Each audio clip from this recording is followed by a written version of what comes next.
పల్లెసీమల్లో సంగ్రామ సత్తా కనిపిస్తోంది. స్థానిక సంస్థల ఎన్నికల కోసం రాష్ట్ర ప్రభుత్వం కసరత్తు పూర్తి చేస్తుండగా పల్లెల్లో పందెం కోళ్లు కాళ్ళు దూవుతున్నాయి. బలమైన కోటరీలు అధికార పార్టీని ఆశ్రయిస్తున్నాయి. ఎన్నికలకు ముందు ఇలాంటి పరిస్థితులు సర్వసాధారణమే.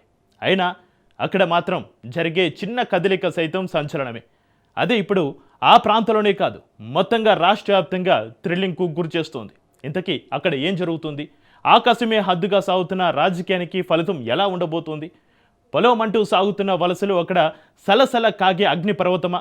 రిజల్ట్స్ పక్కాగా చెప్పలేం, కానీ జరుగుతున్న తంతు మాత్రం రోజుకో సంచలనమే. ఇంతకీ ఆ నియోజకవర్గం ఏది? అక్కడ రాజకీయం ఎలా మారుతోంది? కొండను ఢీకొట్టడం అంటే ఇదేనేమో. 3 పర్యాయాలు ముఖ్యమంత్రులుగా రాష్ట్రాన్ని పరిపాలించిన ఓ రాజకీయ శిఖరం చివరాఖర అంచున అందుకోవడం అంటే నేల విడిచి సాము చేయడమేనా? కావచ్చు, కాకపోవచ్చుగాక.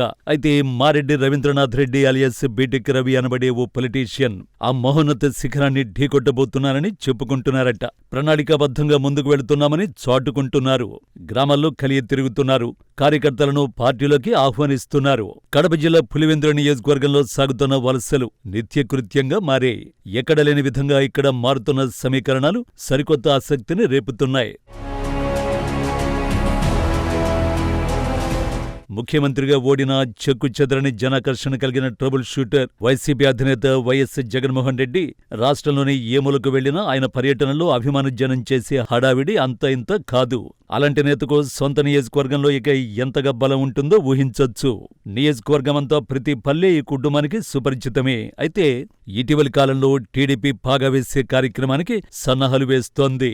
స్థానిక ఇన్ఛార్జి బీటెక్ రవి ఆధ్వర్యంలో వైసీపీ నేతలు, కుటుంబాలు ఆ పార్టీని వీడి భారీగా పసుపు తీర్థం పుచ్చుకుంటున్నాయి. పులివెందుల ప్రాంతంలో వేంపల్లి ప్రధానమైన పట్టణం. మేజర్ పంచాయతీగా ఉంటున్న వేంపల్లి కేంద్రంగానే అసలు సిస్సుల రాజకీయమంతా నడుస్తూ ఉంటుంది. అలాంటి చోటును ఆక్రమిస్తే గెలుపు సునాయాసమవుతుందని టీడీపీ భావించిందో ఏమో, అందుకే అక్కడ వలసలు ఆసక్తిని రేపుతున్నాయి. పెద్ద ఎత్తున రాజకీయ సమీకరణాలు శరవేగంగా మారుతున్నాయట.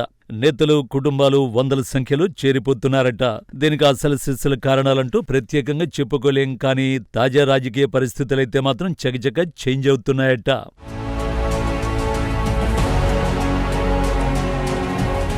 రాజకీయాల్లో పులివెందుల రాజకీయం వేరయ్యా అనే చందంగా ఇక్కడ జరిగే ప్రతి చిన్న మార్పు కూడా సంచలనమే. దివంగత మాజీ మంత్రి డాక్టర్ వైఎస్ఆర్ సోదరుడు జగన్ చిన్నాన్న వివేకాను ఢీకొట్టి ఎమ్మెల్సీగా ఎన్నికయ్యారు బీటెక్ రవి. ఇటీవల జరిగిన పులివెందుల జెడ్పీటీసీ ఉప ఎన్నికలో అదే బీటెక్ రవి సతీమణి లతారెడ్డి తిరుగులేని మెజారిటీతో వైసీపీపై విజయం సాధించారు. ఇదే బలమో ఆత్మవిశ్వాసమో తెలీదు, కానీ 2029 ఎన్నికలే లక్ష్యంగా పనిచేస్తున్నామంటూ సదరు బీటెక్ రవి ఇప్పటికే చాలా సందర్భాల్లో చెప్పుకుంటూ వస్తుండడం విశేషం. ఇటీవల వేంపల్లి మండలంలో మొండోడు గౌస్ నేతృత్వంలో భారీగా 700 కుటుంబాలు బీటెక్ రవి సారథ్యంలో చేరిపోవడం సంచలనం. అదే సందర్భంలో రోజుల వ్యవధిలోనే మరో సామాజిక వర్గం నుంచి అనేక కుటుంబాలు చేరిపోయాయి. మరికొంతకాలానికి అమ్మగారిపల్లె నుంచి వలసలు సంక్రమించాయి. ఇక తాజాగా జగన్ ముఖ్య అనుచరుడైన ఓ ప్రధాన నేతకు సంబంధించిన నాయకుడు చంద్రశేఖర్ రెడ్డి బీటెక్ రవి వర్గంలో చేరిపోయారు. వందల సంఖ్యలో వైసీపీ కార్యకర్తలు పసుపు కండువాలను కప్పుకున్నారు.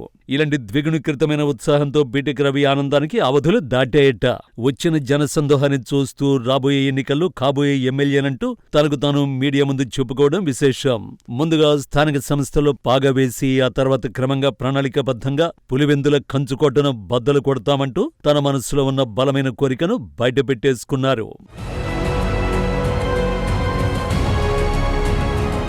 ఏది ఏమైనా పులివెందుల ప్రాంతంలో జరిగే ప్రతి కదలిక ఇప్పుడు కాదు, ఎప్పుడు సంచలనమే. జగన్ను ఢీకొట్టడం అంటే కొండతో తలపడటమే. అలాంటి చోటు నుంచి అక్కడున్న బీటెక్ రవి మాత్రమే కాదు, సాక్షాత్తు పసుపు దళపతి చంద్రబాబు, యువగళం సారథి లోకేష్ సైతం వైనాట్ పులివెందుల అంటున్నారట. జగన్ స్థానంలో విజయాన్ని సాధించడం సాధ్యమా? 4 దశాబ్దాల ఏకఛత్రాధిపత్యాన్ని ఎదుర్కొంటారా? వరుసగా సాగుతున్న వలసలు పచ్చ పార్టీకి బలమా, లేక తాత్కాలిక వాపులాంటివేనా? చూద్దాం ముందు ముందు ఏం జరుగుతుందో. అన్ని ఎన్నికలు పులివెందుల జెడ్పీటీసీ ఉప ఎన్నికలాంటివి కాకపోవచ్చు కదా.